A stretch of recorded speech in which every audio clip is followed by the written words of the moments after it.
Back. All right. Let's do this. All righty.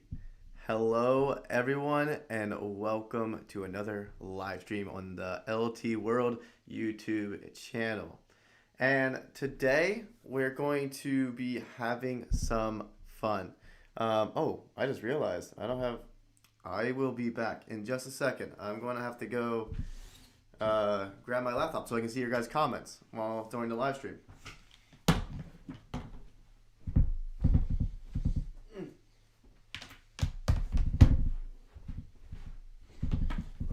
My bad. I need to pull this up here real quick. I knew I was forgetting something. I won't be able to communicate with you guys if I can't see what you're saying.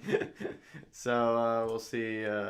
Give me a second here just to pull that up, and then we'll be jumping into this video. How's everyone doing today? How's everything going?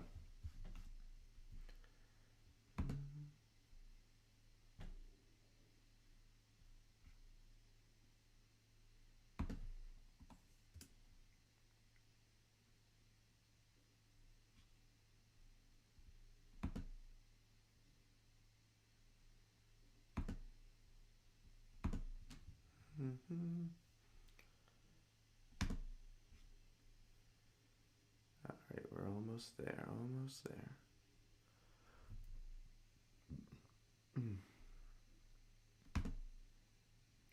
Yeah, the reason why my laptop wasn't on here is because I just shot a video the other day, and I cleared my desk to shoot the video. So, there it is. All right, awesome. All right, so now let's pop this out. Great. All right, there we go. All right, now we're in action. Okay, so where was I? Yes, videos, live stream. So today we are going to be reviewing The Army of Satan Part 4. I've just been slowly piecing through the series a little bit here and there, and giving it a good look. I think it's by Rational Believer there. So we're reacting to Part 4. Maybe if we have time, we'll react to Part 5. I've been enjoying the series. It's been interesting learning more about sort of the Islamic perspective on some of the works of Satan, how he operates, his origins, and things like that. So I think it's been a fun series because of that. Just as someone who is a Christian, someone from the outside perspective, just being able to garner more knowledge about the topic is fun. And I'll give you my thoughts and reactions along the way. And so as always, if you enjoy these type of videos, enjoy these live streams, like, comment, and subscribe. And you have to be a subscriber to interact with the live chat, which I just pulled up here. So go ahead and do that. But yeah, without further ado, I think I will jump into it here. And let me know if the audio is good. I think everything should be good. Let me see here. Yeah, I think everything's good. All right, so now let's do this.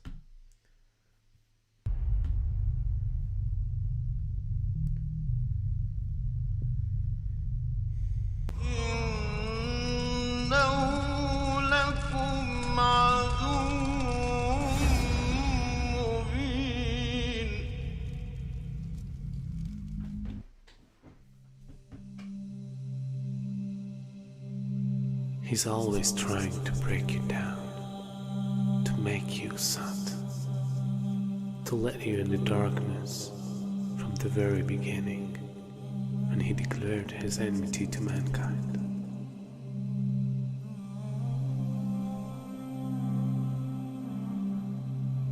And throughout the history, he caused evil and destruction between every nation.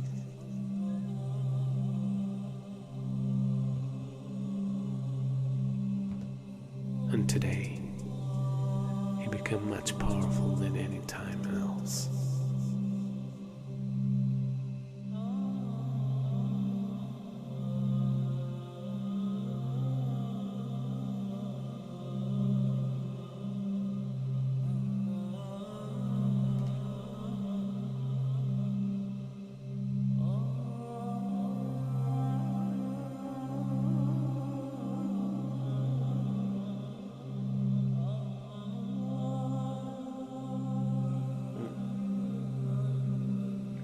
one strange thing about secret societies like the Freemasons and things like that is, I think for me at least, the hard thing is not that I think they're doing necessarily anything good. I don't think of them in a positive light. Um, but what's always strange is that everything seems to always be shrouded in mystery about them. Like, it's hard to hear anything about the Freemasons, Illuminati, or anything like that without having some sort of level of, I think, skepticism would be the word I use.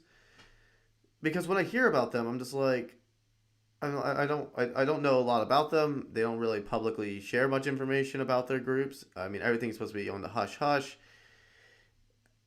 and everything that is revealed about them is like very based on evidence that is hard to scrounge up, or it's like seems almost conspiratorial.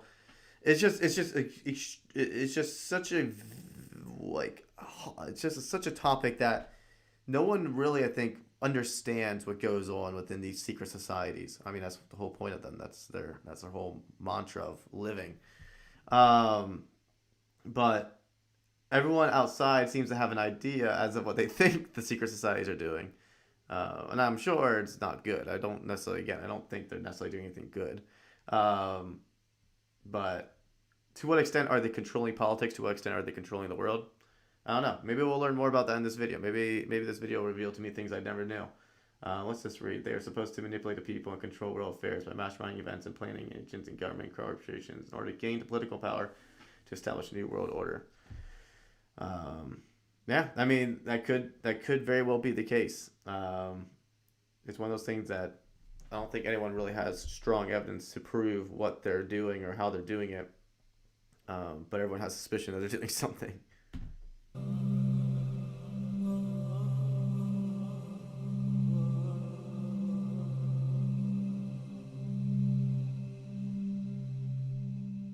A new world order.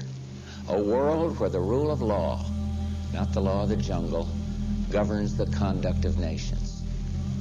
When we are successful, and we will be, we have a real chance at this new world order, an order in which a credible United Nations can use its peacekeeping role to fulfill the promise and vision of the UN's founders.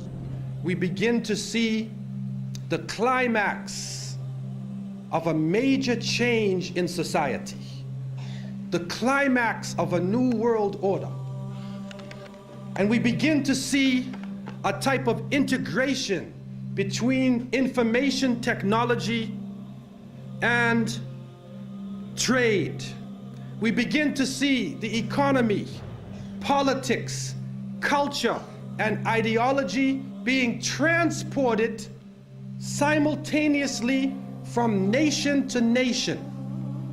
And with this technology, with the ability to transport ideas, the very value systems of people, the way that they eat, what they enjoy to do, how they enjoy recreation, their racial concepts, their culture, their ideology being transported all around the world, a type of globalization.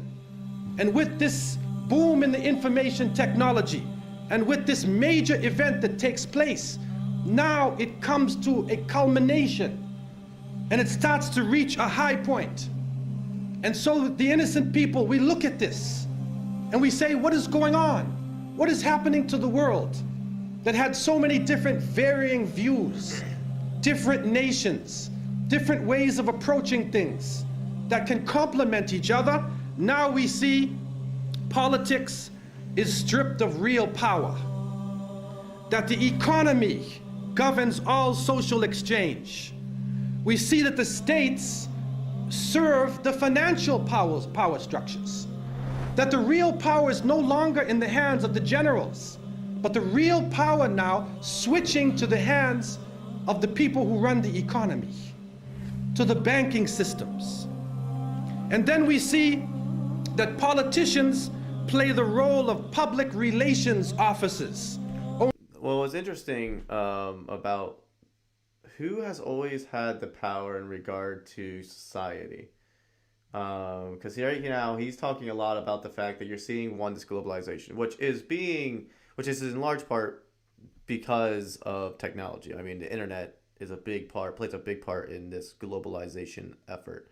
Um, Without the internet, you don't have the same level of globalization. But you have the internet, and you have increase in transportation. So transportation and internet come together to make this globalization possible. Um, Now, with this sort of power, with this advent of technology, you have powers that may be the politicians, the businesses, the bureaucrats, whatever, who don't necessarily have the general public's interest in mind, but have the bottom line in mind, have their own sort of interest in mind, and who are so disconnected from the general populace that they'll make decisions, whether they'll make decisions on the basis of what benefits companies, what benefits their agendas, and they'll push that. And so you have the technology that's in place for globalization. You have these powerful nations with their powerful leaders coming together because they know if they come together and are able to basically form, for lack of a better term, a conglomerate of businesses and a conglomerate of countries that are united together with one purpose, they can make a lot more money and they can accomplish a lot more. Um, and so you have incentive for these people to come together to coagulate sort of their governments, their economies. You have the technology to do so, um, which then leads to our current moment. But one thing I think that's always interesting to ask is throughout history, who has generally had the power? Oftentimes, the people with money and people with authority have always sort of determined power structures within politics, within societies. Um, I think the essence of what's going on today hasn't really changed in the sense that people with money and power dictate society and make a lot of the change. Um, but generally speaking, people in power, like kings, for instance, tend to be the wealthiest people in their nation. The king and their princes and stuff tend to be the wealthiest people in the nation. They tend to be the ones who were the wealthy ones. And then there were some tradesmen or knights or whatever underneath them who also had money. But by and large, the ruling authorities had the money. But nowadays, the billionaires aren't presidents or governors. The billionaires are separate entities who have so much money and so much power that they can influence governments so heavily. Um, and so now those power dynamics have definitely shifted in a lot of ways. Um, and that's why in a lot of ways politicians do seem like PR stunts for big corporations that pay their bills, because they're the ones who at this point have more power. I think at the end of the day, a lot of these big companies have more power, and some countries try to limit that power based on their authority. But money talks. Money talks. Only to control the masses, either by lulling them to sleep or by terrorizing them. And then we see that the masses of the people become helplessly preoccupied.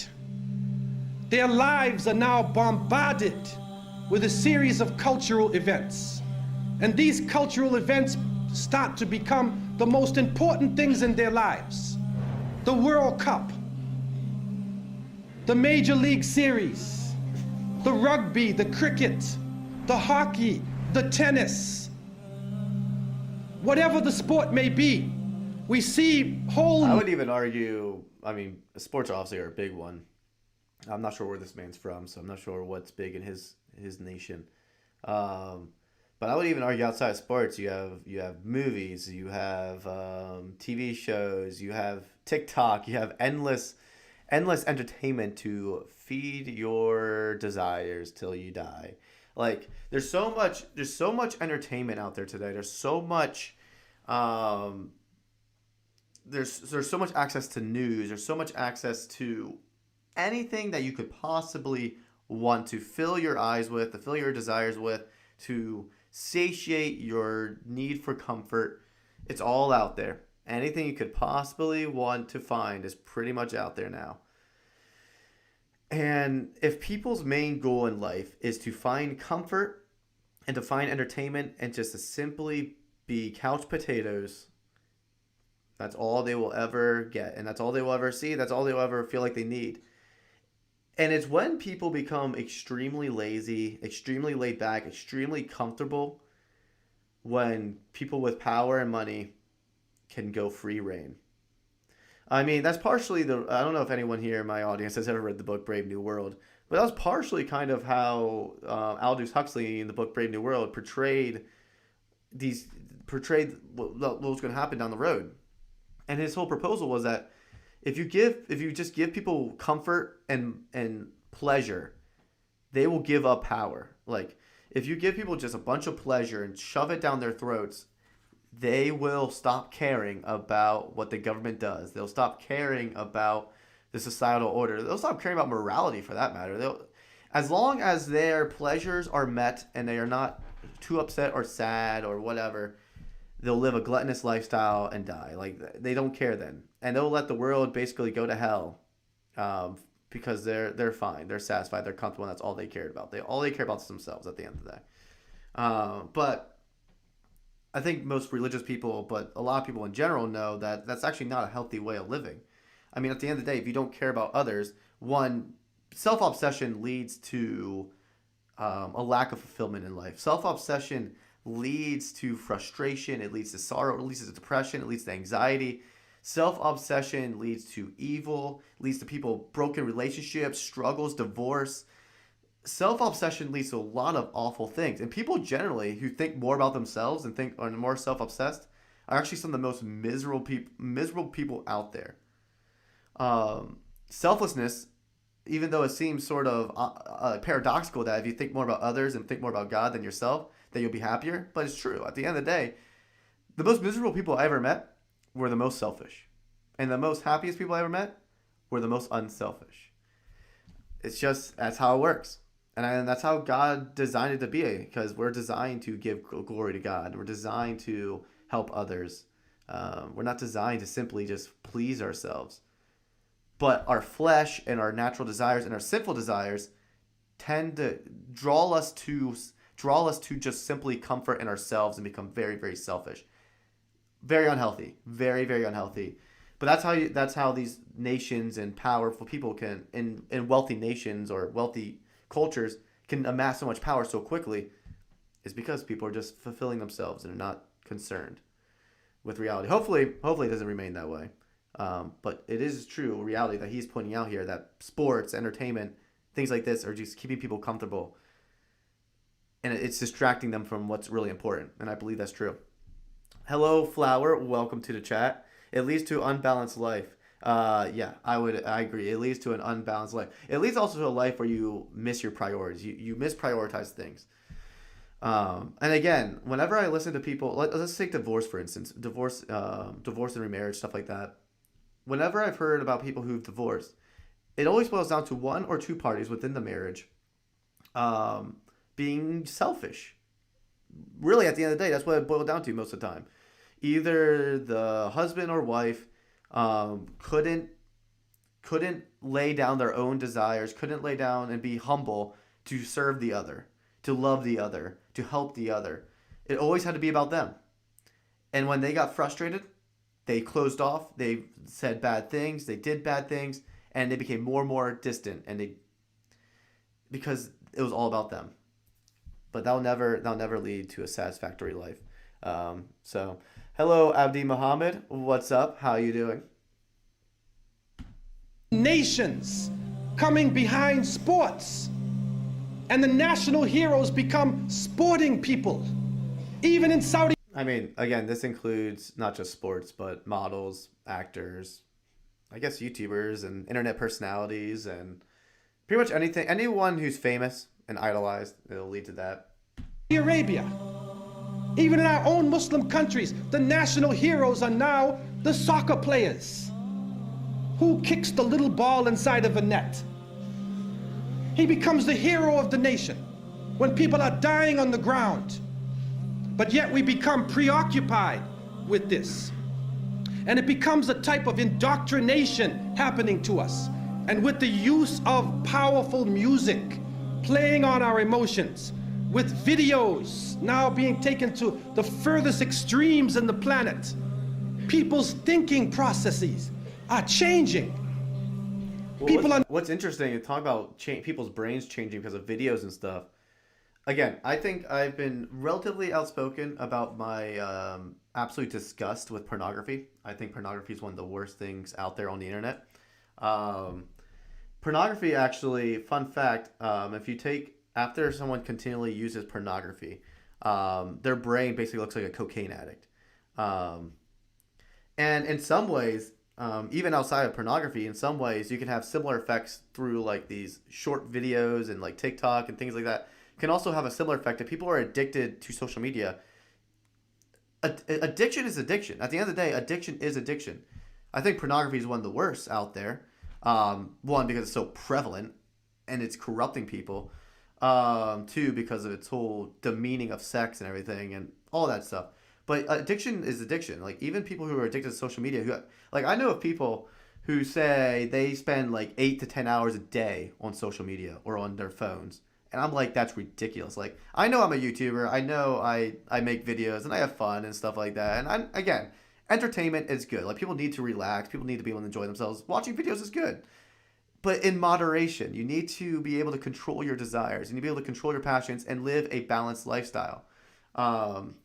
It's unhealthy to be addicted to anything.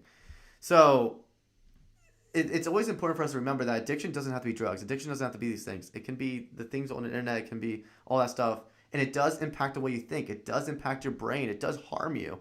It's not good for you to be addicted to your phone, addicted to pornography, addicted to these things. Be free from addiction. Be free from these things. So that's my word of the day. But I know it's not easy to break it. If you're addicted to something, my goal isn't to make you feel shame of yourself. If you're addicted to something, I want you to feel convicted and change that about your life. I want you to feel convicted and change. And I think you can change. I think anyone can change. I think God can help anyone change, and God can change anyone if they allow themselves to be changed. Now in love with the superheroes, even confused about their own identity, trying to change themselves, change the color of their hair, change their eyes, change the way they dress, change the way they talk on a global level.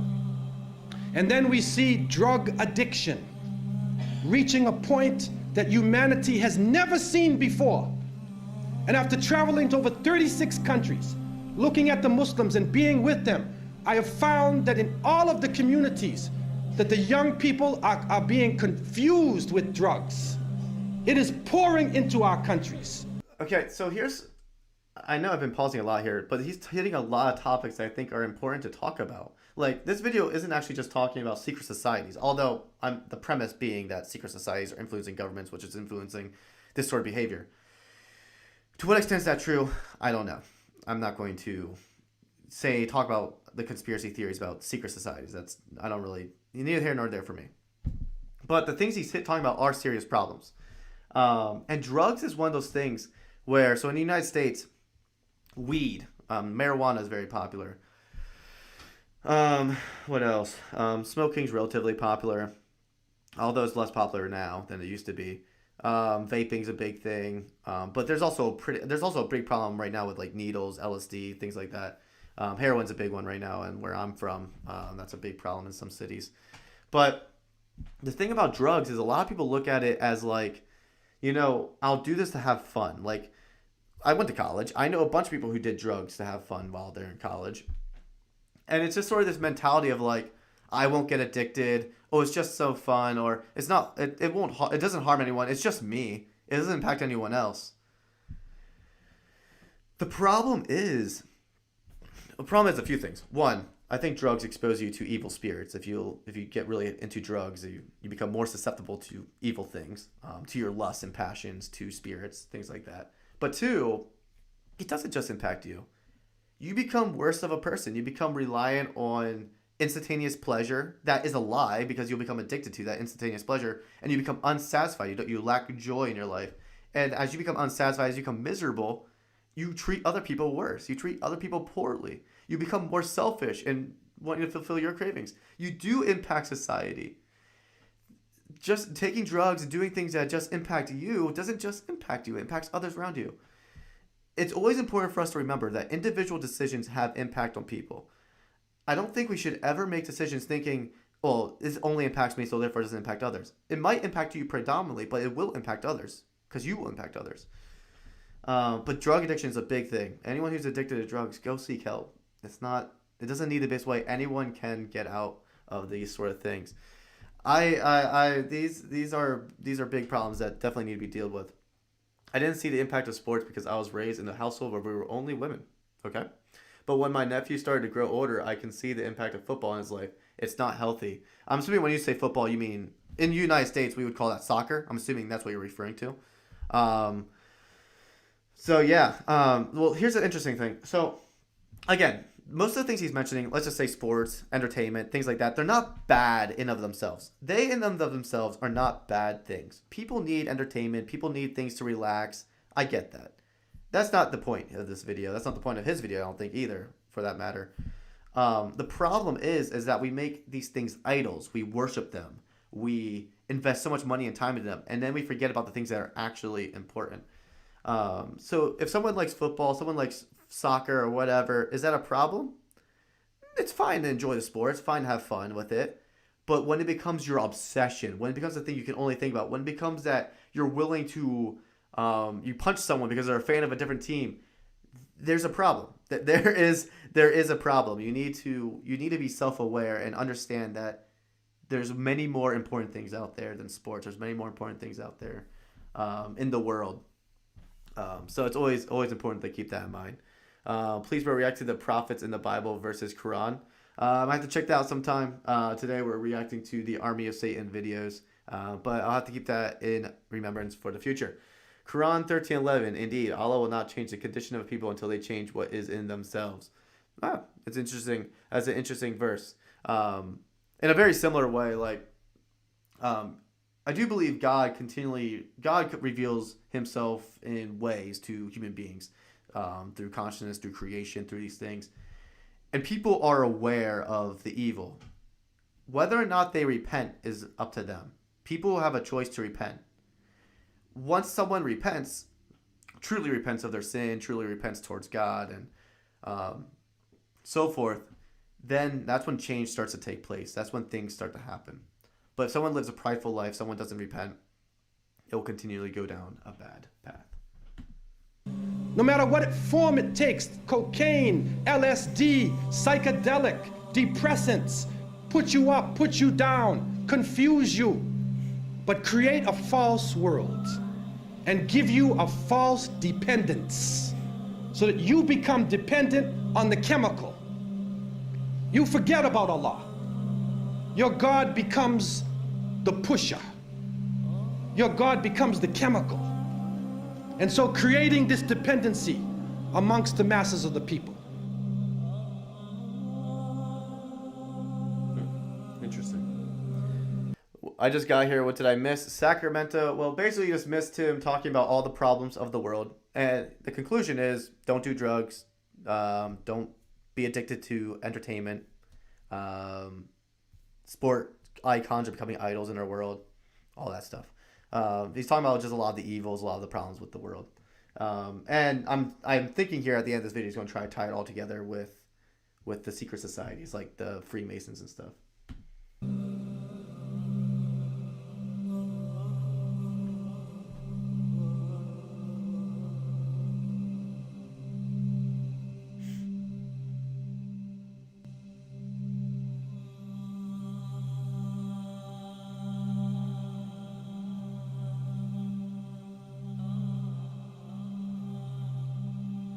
This is a dollar bill, which is the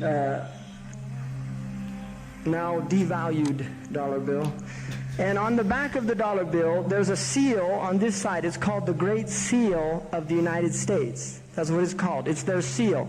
Now, behind the seal, this is actually what is behind the Great Seal of the United States, is a pyramid with one eye.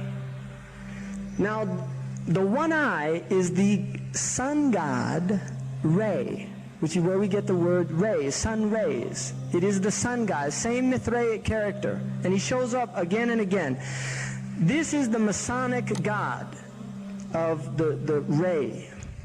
13 5-pointed stars, and when you draw lines between them, you'll draw a 6-pointed star.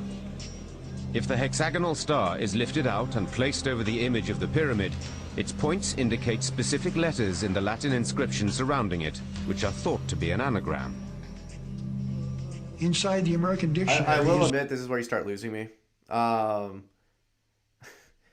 This slowly becomes a little bit more conspiratorial. I don't know. Like, I have seen a lot of videos, not necessarily about the Freemasons, about any sort of topic that is mysterious to people, and they start making these sort of weird connections, and this is generally where you just lose me from a purely rational standpoint. But either way, I'm just curious to see how they're There's working. a word anagram, which is the intentional scrambling of the letters of a word to conceal the real word.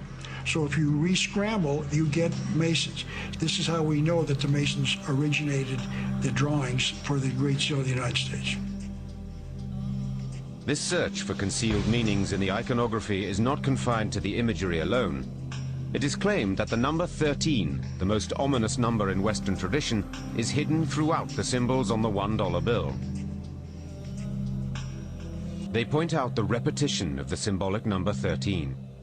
There are 13 leaves on the olive branch in the eagle's right claw, 13 arrows in the left claw, 13 stars above the eagle's head, and 13 bars and stripes on the shield. Count the feathers. You'll notice that there are 32 feathers on the bird's left wing and 33 on his right wing. This is understood to refer to the 33 degrees of masonry introduced by the Supreme Council of the Scottish Rite, America's most prominent Masonic order, whose national HQ is in Washington. If you look, you'll see the pyramid is... Well, wait a minute. I'm curious now about something. I feel like that I'm right about this. Let me see here.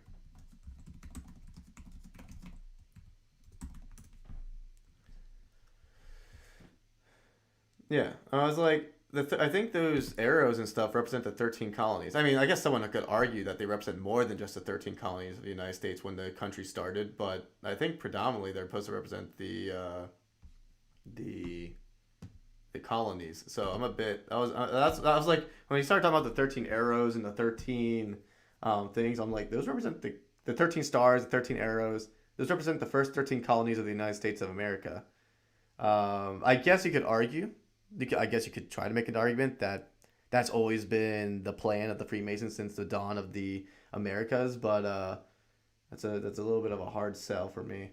Either way, I find, again, as I said, I said outright, I find this sort of piecing and mantling together is sort of hard, and it's really relying on the fact that if you suspect a secret society to be implicitly ingrained into a system of politics and economics and stuff, you can find any sort of coincidence, any sort of thing, and just sort of start piecing them together as you please to form a scenario. And you can do that for pretty much anything. So I don't find these overly compelling from that standpoint. I think it would be perfect if you reacted to Norman Alcon about self-worth. I'll start from the story of Adam and Satan. Huh, okay, that sounds like an interesting video. May have to check it out sometime. But I'm going to keep going on here. Let's see how this finishes built except for the top. It's built except for the top. The eye is suspended above the top. It hasn't come down yet. Because they believe until they finished the Masonic project, which is the what they say on the bottom, Novus Ordo Seclorum, and then Annuetta Chapters, he is pleased with our project. In other words, the God they believe in is pleased with our project. What is the project? This is the question. What is the project that this God is pleased with? The project is literally the secularization of the world. To completely strip the world from religious beliefs. This is the project, and that is why it is called Novus Ordo Seclorum, a new secular or worldly order.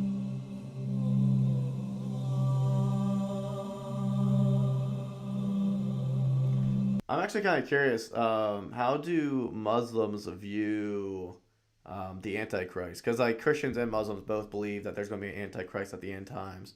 That's going to be like this one sort of like this one world leader, sort of like this figure that comes in and leads people astray and sort of helps culminate towards the end of the world. Now there's different perspectives on what that looks like, but both believe in an Antichrist of some sorts.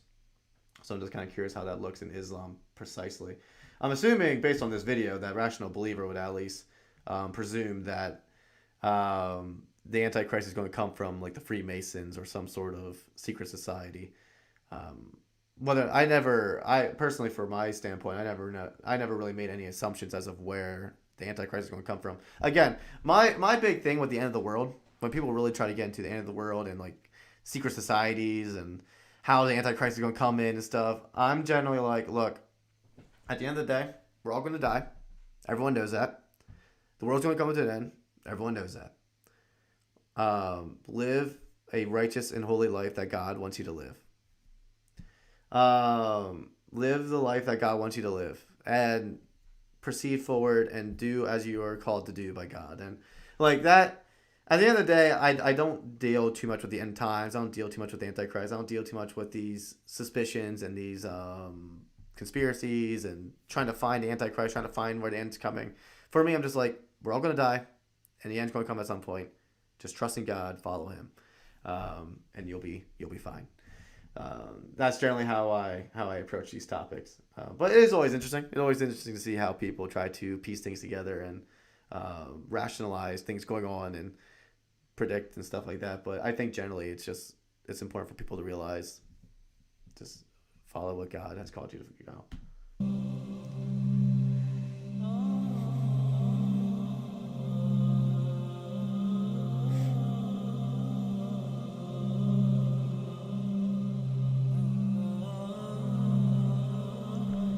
Are we living in a world of freedom or a world controlled by the elite, Matt? I mean, I don't think there's much question.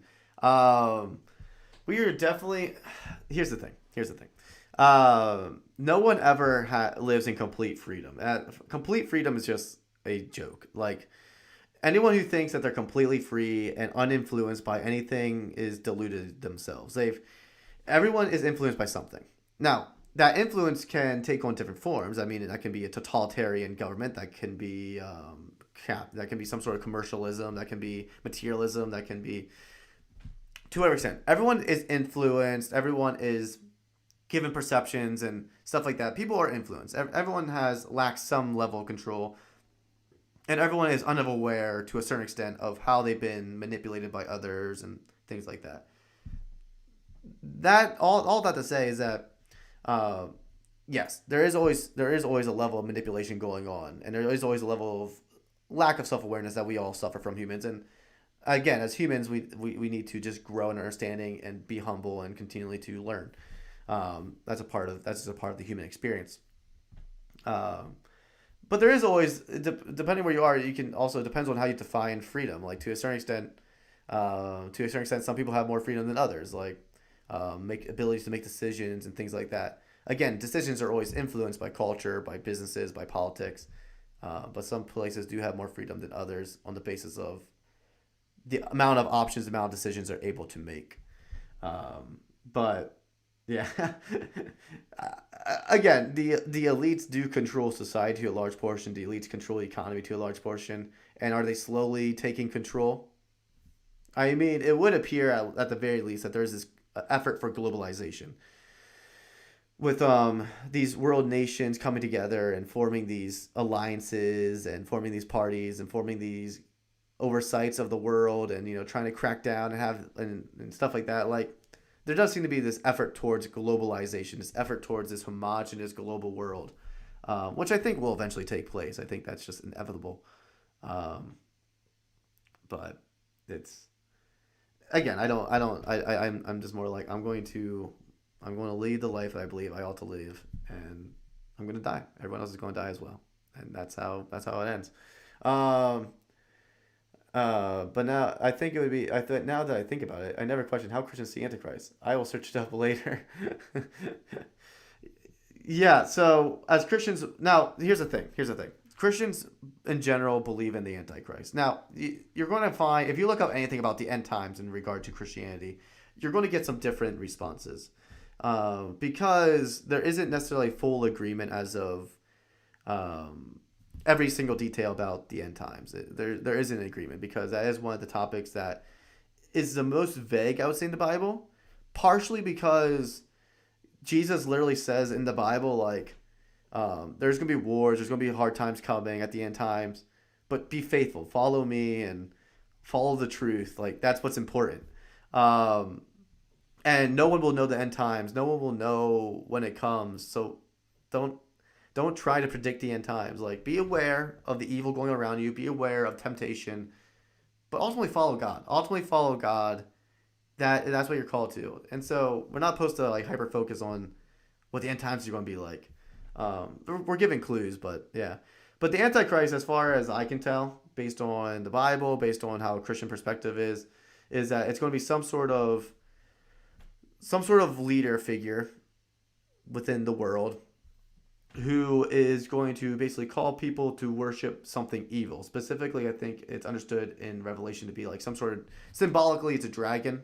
Whatever that dragon is, whether it be Satan, whether it be some sort of secular age or whatever, this Antichrist is going to bring worship to evil. It's going to bring worship to basically what Satan desires, and it's going to be this big leader of some sorts in the world. I will admit, again, it's not necessarily a fully detailed concept, and you'll find different opinions on it. But that's also partially influences my approach to the end times, on my whole thing of like just focus on living a godly life, and you'll be fine. But yeah, that was an interesting video. I definitely found enjoyment in that one. Wait, I wonder if the Part 5, the Army of Satan, the Matrix, Mind Control. I might pop this one on as well and then call it a day.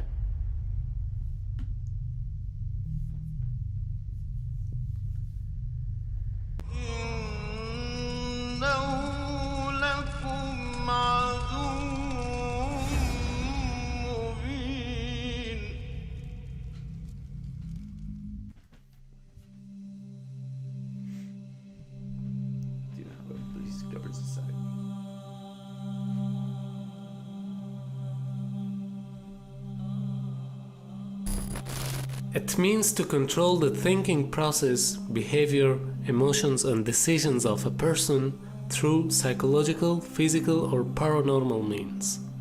It also means to reduce one's ability to think critically and independently, in order to allow the introduction of new unwanted thoughts and ideas into his mind, and to change his attitudes, values and beliefs. And so today, these hybrid bloodlines are known as the Illuminati, the illuminated ones, and they're the ones that control the transnational corporations, governments, the banking system, the whole shebang that dictates and controls the direction of society. More of that later. And the idea, of course, because compared with the global population, there's very few of these people. The idea is to enslave the rest of humanity in that vibrational prison I've been talking about, so the few can control the vast majority. We were being prepared for something. Our minds were being prepared for something. This does not happen by chance. And we, the innocent people, trying to look at the world and trying to understand what is going on, we see everything is moving toward one world state.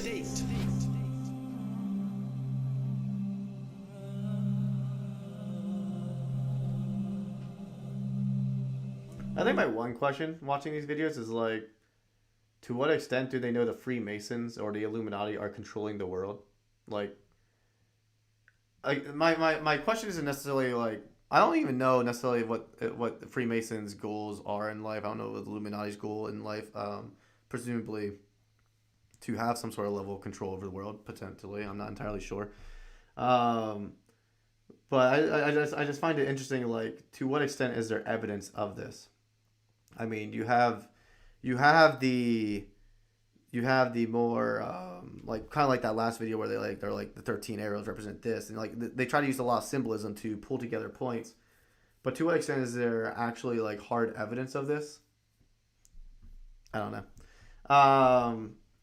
And I do think in a lot of ways there will be a shock when it comes to the end times, where it'll be like people will be shocked. People will be shocked by what takes place, because I think it's going to feel like an overnight thing, even though it's been in the works for a long time. And I just have this sneaky suspicion, just this sneaky suspicion, that everything that everyone like is pointing out, like this is the Antichrist, this is where it's at, this is where it's coming, I can see it coming.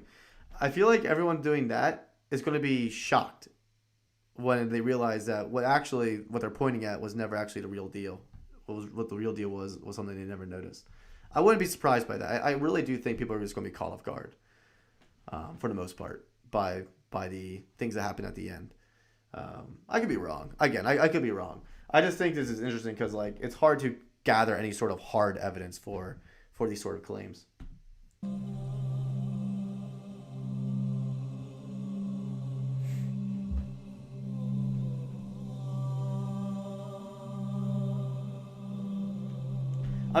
Right here, actually, this is interesting. The greatest threat to their plan is the threat of free thinking mind.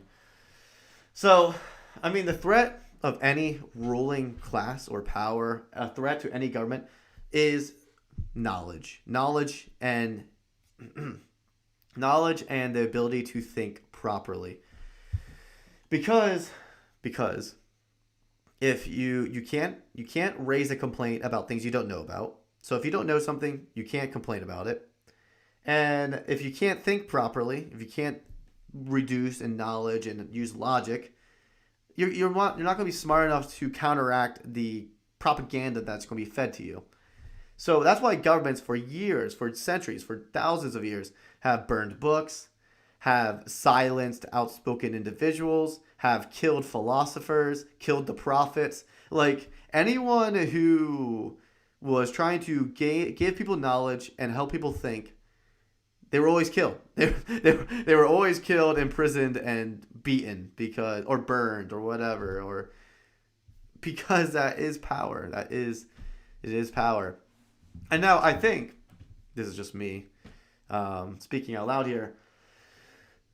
I do think this takes on different forms in different societies. So like I think in the West you have this like free education system, but I think this free education system is being filled with perspectives and propaganda and conclusions, although the evidence may not be there.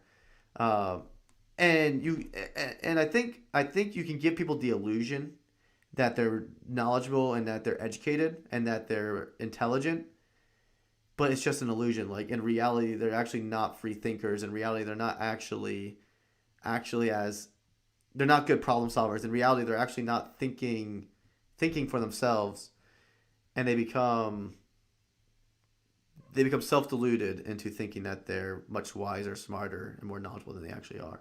I think that is possible within an education system. But yeah, we'll see what he keeps saying here.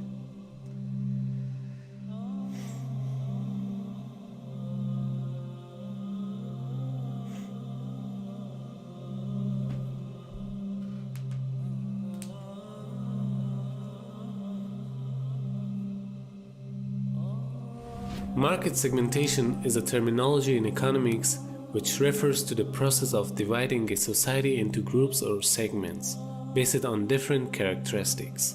The segments created are composed of customers who will respond similarly to the marketing strategies and who share traits such as similar interests, needs, and locations.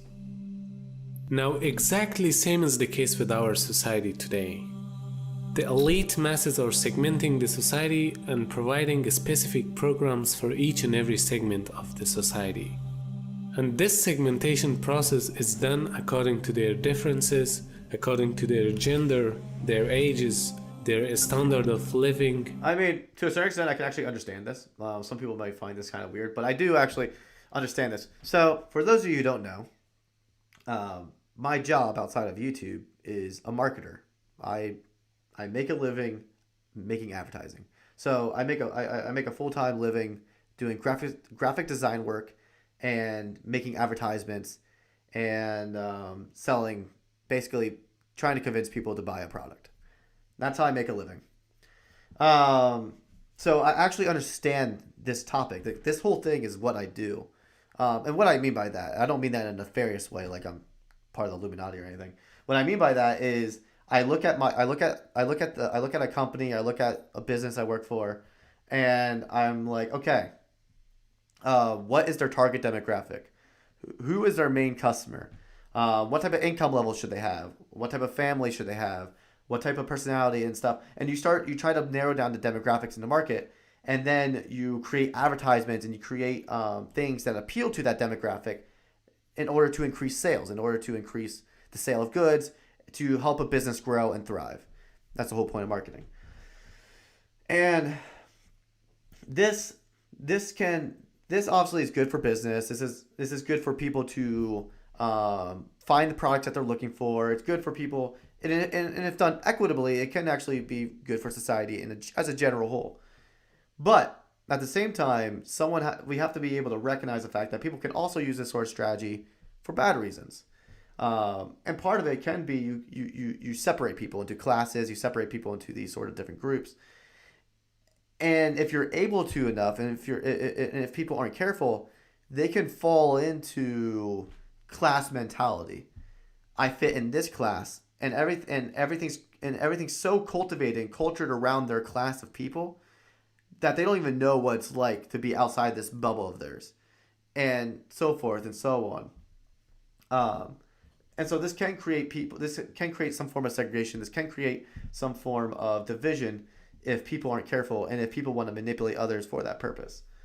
But I do actually understand this sort of thinking and these demographics and stuff, because as a marketer, that's what you look at. You look at demographics to try to increase sales.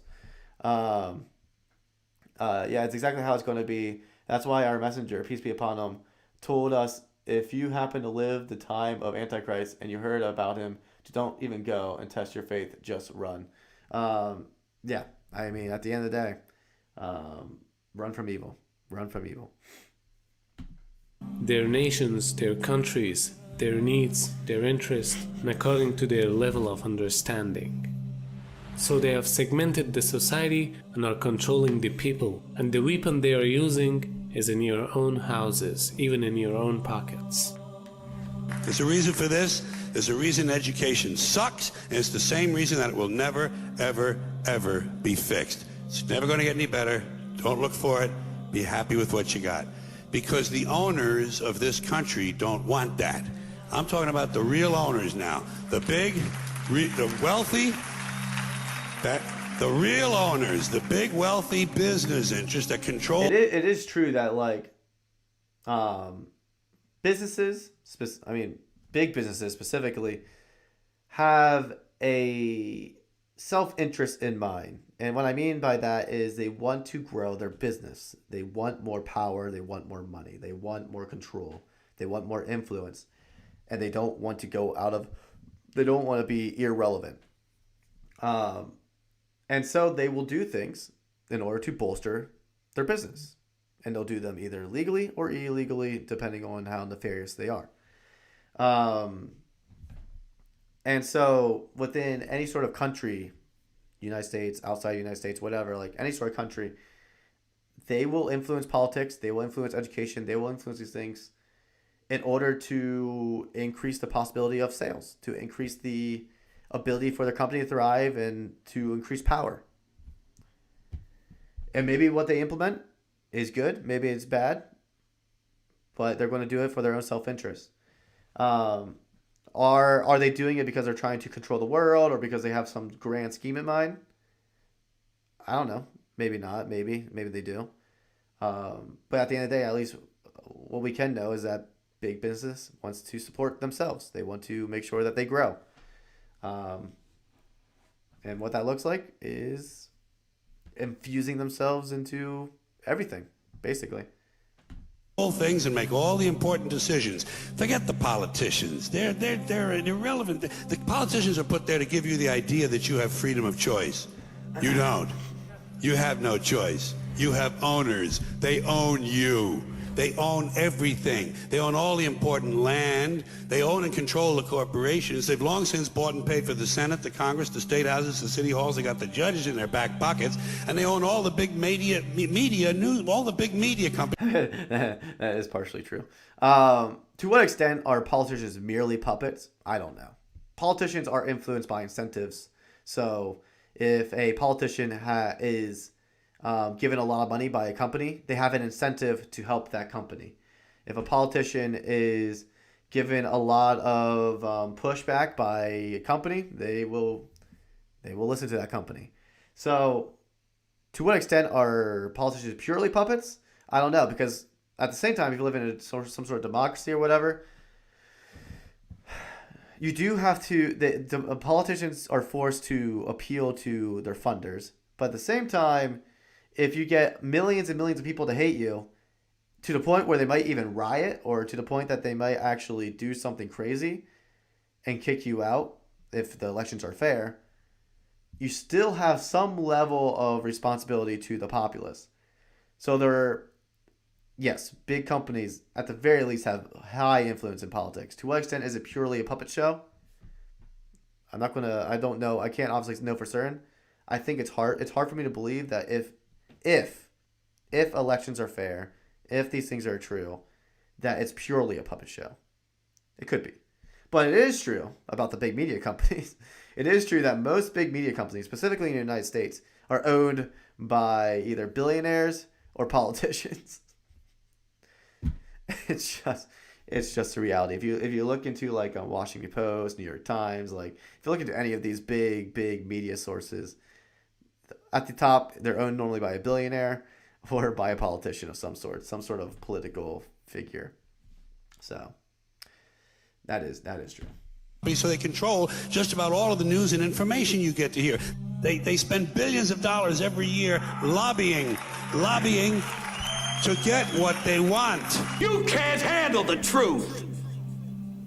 Son, we live in a world that has walls, and those walls have to be guarded by men with guns. We see people talking about the Freemason order, the Illuminati, the international bankers, the Zionists, alien consciousness.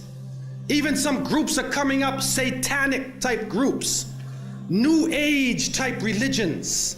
All of these coming up, and what we find in most cases is that all of these groups are worshiping a force. If you go to the highest level of these groups, you see they are doing a type of worship. It is not to God. It is not the God of Moses or Jesus or Muhammad, peace be upon them. It is another force. And they are worshiping this force. They are seeking and taking strength out of this force. Allah tells us, الشيطان يعدكم الفقر ويأمركم بالفحشاء, that he will threaten you with poverty and he commands you with immorality, with corruption. He commands you with this. And so we see certain themes. Put these themes in your mind when you think about the international system.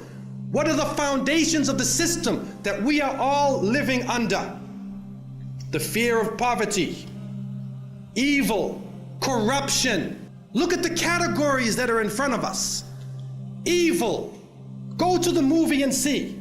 The hero of half of the movies is a criminal. The thieves and the bandits are now the heroes that people, young people especially, are idolizing. Look at the music. Look at the expression coming out of the anarchy and the music in the younger generation. Then look at now the world. Immorality.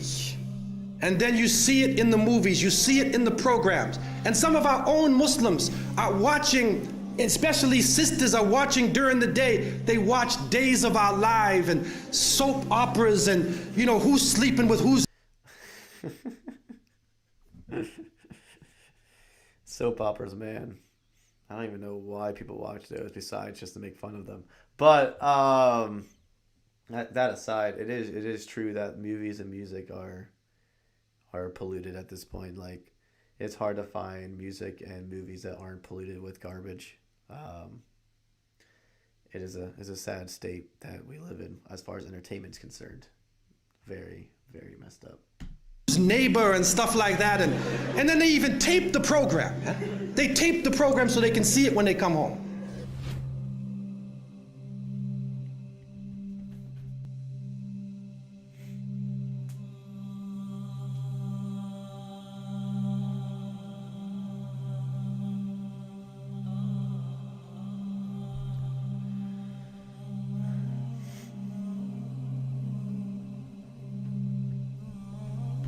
It is true though that like entertainment indoctrinates youth. Youth are susceptible. Children are susceptible. So whatever children feed off of, that is what they're going to learn. That's what they're going to regurgitate. That's what they're going to teach. That's what they're going to live by. So be careful. Be careful what you let your kids watch. Be careful what you let your kids see. Make sure you raise them right, because it is true. Secular entertainment, secular vices are going to be pushed by mainstream media. And if you're not careful, if you don't watch yourself, your children are going to walk right in those footsteps. That is the sad reality of the entertainment of our day, is that it targets children and teaches children things that no child should know about. Sexual deviancy, drugs, and just this hedonistic lifestyle and violence and things. It's just, yeah, be careful. Like, children are easily influenced by these things.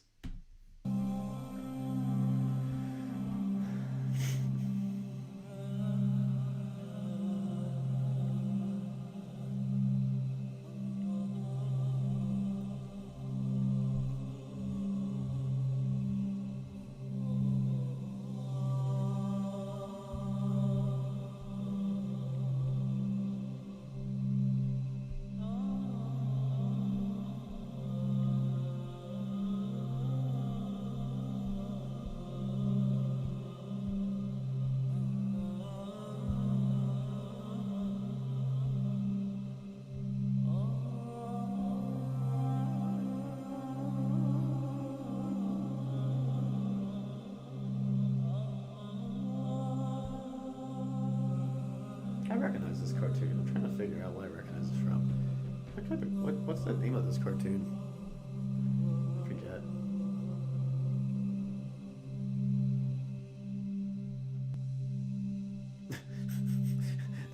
that definitely looks like our society. that right there is a picture of our society. That right there is just a weird. Huh.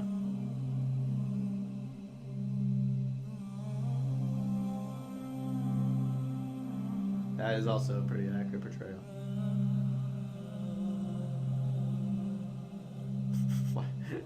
The dog just got yeeted.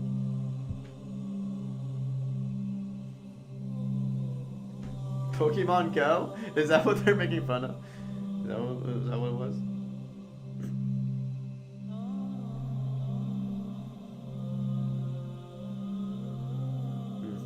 Yeah.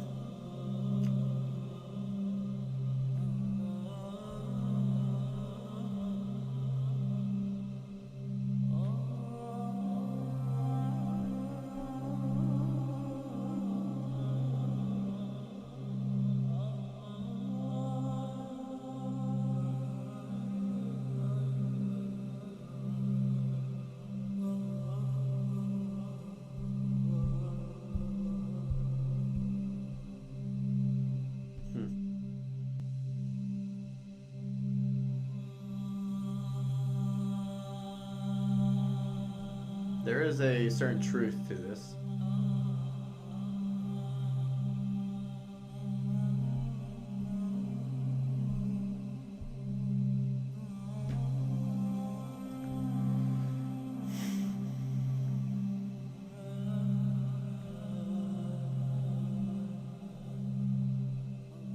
Do you know what I'm talking about? Born into a prison that you cannot smell or taste or touch. A prison for your mind. All right, open your mind.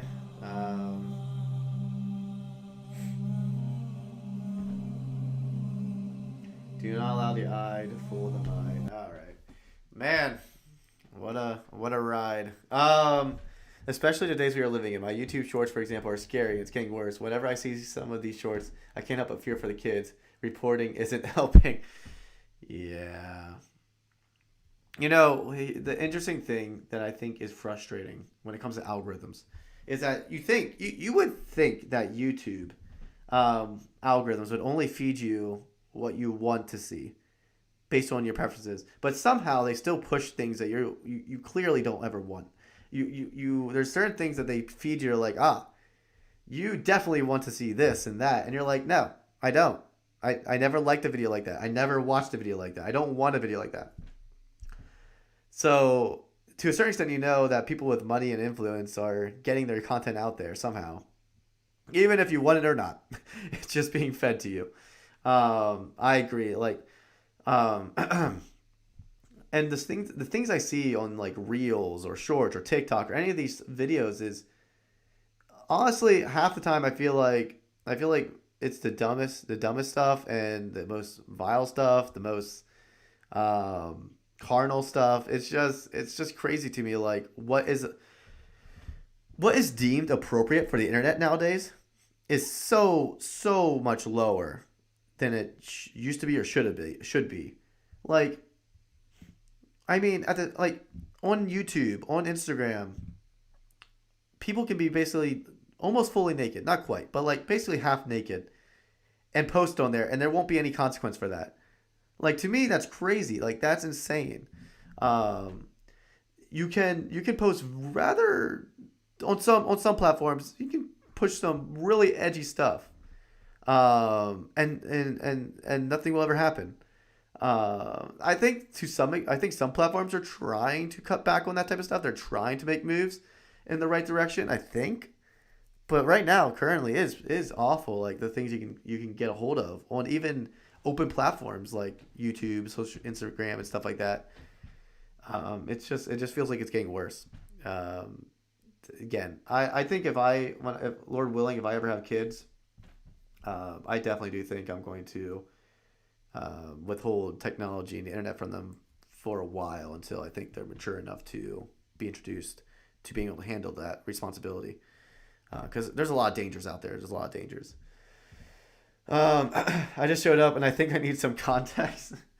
well, Chuckabug, you see, we learned about the evil of the world, capitalism, and we learned about the evils of, like, overt sexuality, idols and stuff, and how big businesses and billionaires and politics and all these things are controlling us and controlling our minds and how we think, which is leading to a one world government, to the Antichrist, and it's all controlled by the Illuminati and the Freemasons. That's the summary. That's the summary of the videos. So that's the context for everything going on.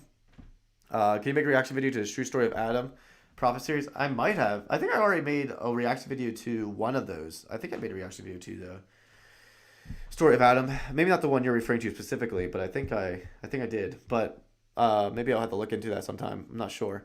Yes, please. The Story of Adam, peace be upon him, in Islam. You forgot the most. You forget the most LGBTQ plus stuff. Yeah. That is, yes. Like, within the West specifically, that's a big thing. Like, a lot of these tech companies are owned by people in the West, big billionaires like, well, not Steve Jobs, he's dead now. But like Bill Gates and Jeff Bezos and like some of these big billionaires who own these big tech companies, they push the LGBTQ stuff because I don't know why. I don't know why they do it. I'm not going to say why they do it. I don't know why they do it. But they push it. They push it, and to them, everyone else is just bigoted and messed up for thinking that it's sinful to behave in those sort of ways. Which is funny because you could also say that it's bigoted towards religious people who disagree with that behavior.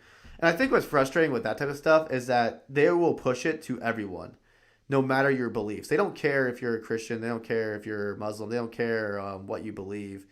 They'll feed you LGBT stuff, and they are like, you're going to like this. And if you say, no, I don't like this, I don't want this, then you become a bigot and you become a bad person. And you're like, what? You're like, what did I do?